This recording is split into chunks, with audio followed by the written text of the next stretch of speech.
आपके पास कोई ऐसा एक साबिती हो, कोई एक एविडेंस हो कि ये मस्जिदें या दरगाहें खतरा बन गई या वहां से कोई ऐसे गैर कानूनी कार्रवाइयां हुई हैं कि जिसने हमारी नेशनल सिक्योरिटी को उसको नुकसान किया हो। बात कही भी है कि वाराणसी में जैसे 5 मस्जिदों को डिमोलाइज किया गया और इसकी वजह यह बताई गई कि भाई ये जो काशी विश्वनाथ मंदिर है इसका विकास करना है।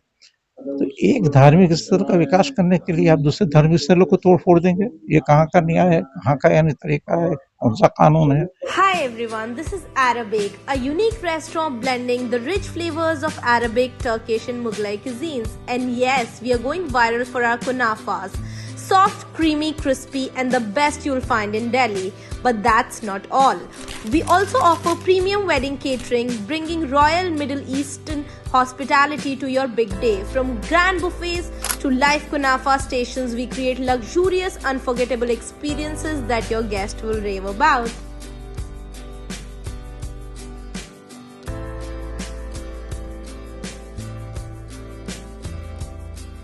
दिनों आए दिन आप लोग ऐसी खबरें सुनते होंगे कि हिंदुस्तान के किसी न किसी शहर से मस्जिद के डिमोलिशन की खबरें आती हैं। ऐसी ऐसी मस्जिद जो 100 साल पुरानी है, 200 साल पुरानी है।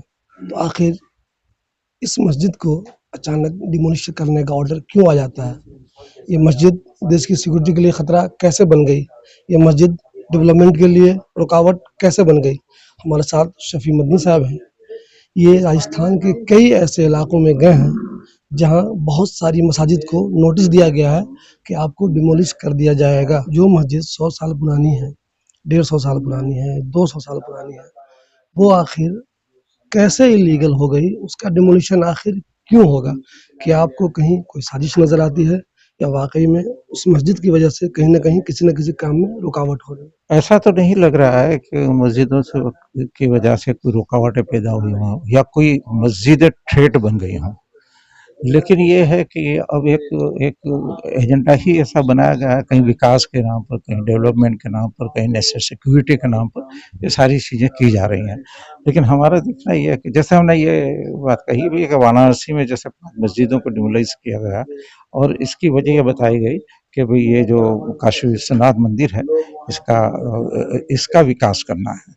तो एक धार्मिक स्थल का विकास करने के लिए आप दूसरे धार्मिक स्थलों को तोड़ फोड़ देंगे, ये कहाँ का न्याय है, कहाँ का यानी तरीका है, कौन सा कानून है। लेकिन ये बस ऐसा ही है कि बस हम जो चाहते हैं वो होना चाहिए। तो इसके पीछे ऐसा कोई थ्रेट हमको नहीं दिखता है। देखिए, ये बहुत सारी मस्जिदें तो वो हैं आज़ादी के पहले से हैं। बहुत सारी दरगाह ऐसी हैं कि वो दरगाहों पर जब डिवीजन नहीं हुआ था तो उस वक्त तो बड़ी तादाद में लोग वहाँ आते जाते रहते थे, तो उससे कोई मसला ही नहीं था। लेकिन डिवीजन होने के बाद, पार्टीशन होने के बाद भी बरसों तक इस तरह की दरगाह है, वहाँ पर अगर उर्स हो रहा है तो उर्स में बड़ी तादाद में वहाँ से लोग आते थे। जैसा आज नानका साहब जा रहे हैं कैसा, तो उस वक्त वहाँ आते जाते रहते थे। अब कुछ सालों से इसको बंद कर दिया गया, लेकिन वो सारी जगहों में से हमारा ये कहना है आज तक कोई एक ऐसी बात आई हो कि वो राष्ट्रीय सुरक्षा के लिए चैलेंज बनी हो। हम तो यहाँ तक कहते हैं, हमारी नॉलेज में कोई एक शख्स भी ऐसा नहीं है कि जो नेशनल सिक्योरिटी के नाम पर, राष्ट्रीय सुरक्षा के नाम पर उसके खिलाफ केस हुआ और वो मुसलमान। तो इस तरह का कोई है नहीं थ्रेट, वहाँ पर कोई मसला भी नहीं है। बहुत अच्छा माहौल, बहुत शांति प्रिय लोग, दोनों तरफ उनके बीच में बहुत अच्छे ताल्लुकात, शादी ब्याह में एक दूसरे के घर आना जाना, बैठना, रोजगार, धंधा रोजगार सब मिलजुल कर करना, वो वहाँ आम सी बात है। तो अब आप ये करके क्या चाहते हैं? आप राजस्थान के किन किन इलाकों में गए और कितनी इतनी मसाजिद हैं जिन पर यह खतरा है कि उन्हें डिमोलिश कर दिया जाएगा? हम लोग बाड़मेर गए हैं, जैसलमेर गए हैं और आगे पीछे के कुछ इलाकों में, जोधपुर के कुछ इलाकों में गए हैं। और हमारे सामने जो बात आई है वो तकरीबन 1000 ऐसी मस्जिदें, दरगाहें और मदरसे हैं जिनको नोटिस दिया गया है। सर, जिन मस्जिद से हमेशा अमन का पैगाम दिया जाता है, पीस का, शांति का मैसेज दिया जाता है, उस मस्जिद को अचानक ये कह देना कि यहाँ से खतरा हो सकता है, इतने सालों में अगर वहाँ से कोई खतरा नहीं हुआ not even a single proof है कि ये खतरा है देश के लिए। अब खतरा कैसे लगने लगा? हम वही कह रहे हैं कि भाई आपके पास कोई ऐसा एक साबिती हो, कोई एक एविडेंस हो कि ये मस्जिदें या दरगाहें खतरा बन गई या वहां से कोई ऐसी गैर कानूनी कार्रवाइयां हुई हैं कि जिसने हमारी नेशनल सिक्योरिटी को उसको नुकसान किया हो। तो अब जो कुछ भी नीति उनकी है, नीयत जो कुछ भी है सामने ही है कि ये डिवाइड एंड रूल हिंदू मुस्लिम की किए बगैर तो अब वो राजनीति चलने ही वाली नहीं है। तो बस वही कई जगह ऐसा भी देखा गया कि जब मस्जिद की डिमोलिशन की बात आई तो बहुत सारे हिंदुओं ने भी कहा नहीं नहीं, ये मस्जिद है, पुरानी है, बेहतरीन है, इससे कहीं कोई नुकसान नहीं है। इस बात पे आप क्या कहेंगे? एक बेहतरीन यूनिटी देखने को मिली हिंदू मुस्लिम। वहाँ बड़े पैमाने पर देखा हमने, बाड़मेर में, जैसलमेर में, बीकानेर में बड़ी बड़ी सभाएं हुई हैं और उन्होंने खुलकर ये कहा है कि ये जो हो रहा है बिल्कुल गलत हो रहा है। यहाँ तक कि उन्होंने खुलकर ये कहा कि एक ही जमीन के टुकड़े में मंदिर मस्जिद दोनों हैं, तो मस्जिद को क्यों हटाया जा रहा है, मंदिर को क्यों नहीं छिड़ाया जा रहा है। ये हिंदू भाइयों ने, और ये कहा कि हमारे यानी वर्षों पुरानी हमारी जो संस्कृति है, हमारे एक दूसरे के साथ उठना बैठना है, हमारे जो ताल्लुकात हैं, हमारे बीच में जो ये प्रेम और सौहार्द है, इस पूरे माहौल को खराब किया जा रहा है। और इसके जरिए कुछ लोगों ने ये कहा कि इसके जरिए हमको तो ये लगता है कि ये काम करके आप नेशनल सिक्योरिटी के लिए एक बड़ा सवाल पैदा कर। बहुत से लोग ये कहते हैं कि मस्जिद का जो डिमोलिशन होता है वो तो एक इमारत है, उसका डिमोलिशन हो गया, अल्लाह का घर है। बहुत से लोग कहते हैं ये नीयत ये भी होती है कि मस्जिद अगर हम डिमोलिश करते हैं 2, 3, 4, 10, एक तरह से हम मुसलमानों को ओवरऑल डिमोरलाइज करते हैं, उन्हें कमजोर करते हैं। क्या आपको भी ऐसा लगता है कि मस्जिद का डिमोलिशन करके, जिसको किसी भी हाल में नहीं करना चाहिए, अगर वो इलीगल नहीं है तो नीयत ये होती है कि इसको डिमोलिश करो, जितने मुसलमान हैं चाहे वो 20 करोड़ हो, 15 करोड़ हो, 25 करोड़ हो, उनको एक तरह से हम डिमोरलाइज कर देते हैं। ऐसा कुछ है क्या? ये तो है ही, देखने में आता है।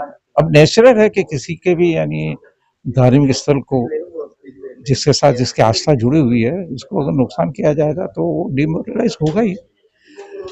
तो ये तो उनकी नीति में है और उनके एजेंडे में है कि ओवरऑल मुसलमानों को डर खौफ में मुब्तला किया जाए, डिमोरलाइज किया जाए और दूसरे लोगों को बताया जाए कि देखो हम ये भी कर सकते हैं। हालात जैसे भी हो जाए, कानून अपने हाथ में नहीं लेना चाहिए और मुसलमान ज़्यादातर मामले में लेते भी नहीं है।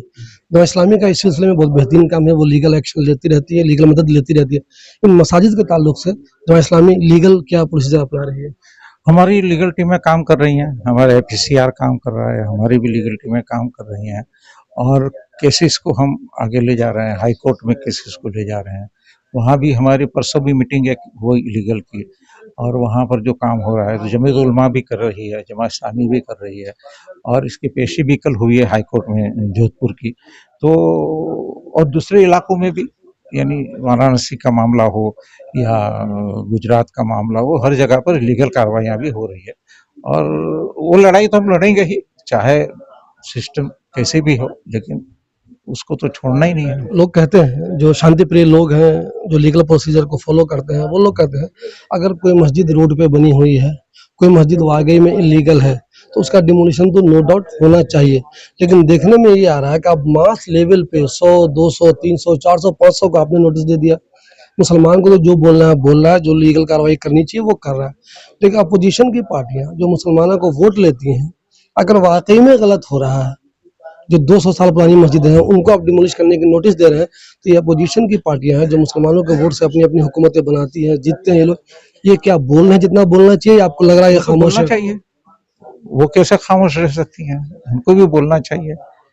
उनको डर लगता है कि हम बोलेंगे तो उसको अपीसमेंट के खाने में डाल देंगे, लेकिन जब गलत हो रहा है, अन्याय हो रहा है तो उनको बोलना चाहिए। और वहाँ राजस्थान में बोले हैं, राजस्थान में तो यानी यहाँ तक कि अशोक गहलोत तक भी बोले और राजस्थान में तो ये हुआ कि मानवेंद्र सिंह भी बोले जो बीजेपी के हैं, जसवंत सिंह के बेटे, वो भी बोले, उनसे भी हमारे लोगों की मुलाकात हुई, उनसे भी हुई। तो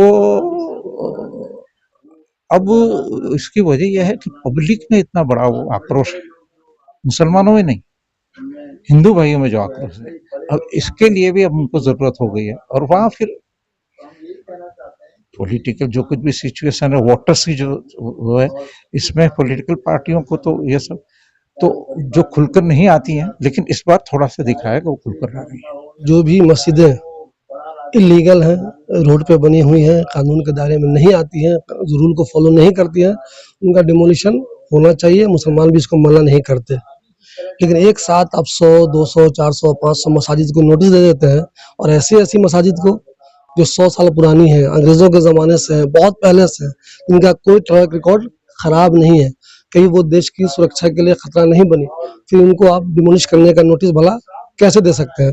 अगर इस तरह मास लेवल पे मस्जिद के खिलाफ आप कार्रवाई करते हैं, तो कहीं ना कहीं लोगों को शक होगा कि खास कौम के लोगों को आप डराना चाहते हैं, धमकाना चाहते हैं, उन्हें नीचा दिखाना चाहते हैं, और ओवरऑल आप ये इसलिए करना चाहते हैं, इसका आपको इलेक्शन में फायदा मिलता है।